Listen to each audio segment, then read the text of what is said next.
Dələduzluqda ittiham edilən 25 yaşlı Füzuli rayon sakini Xətai Məmmədova hökm oxunub. İstintaq zamanı Xətayinin Fərid adlı tanışına 188 min manat ziyan vuraraq həmin vəsaiti ələ keçirdiyi məlum olub. Bildirilib ki, Xətai biznes ortağı olan Fəridə gəlir əldə etmək məqsədi ilə dəyərindən ucuz qiymətə əmlak alıb satmaq niyyətində olduğunu, lakin bununla bağlı çətinlik çəkdiyini bildirib.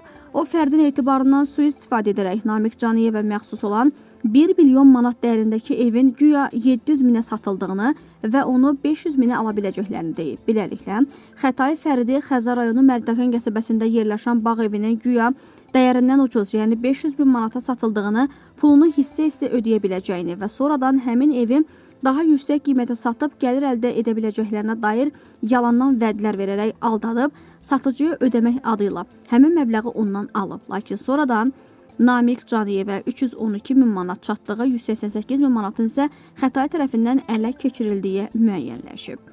O da məlum olub ki, Namiq Caniyev evin qiymətində güzəşt etməyib və 700 min tələb edib. Ev sahibi məsələnin üstü açılanda Fəridlə telefon danışığında onların daha 388 min manat ödəməli olduğunu bildirib.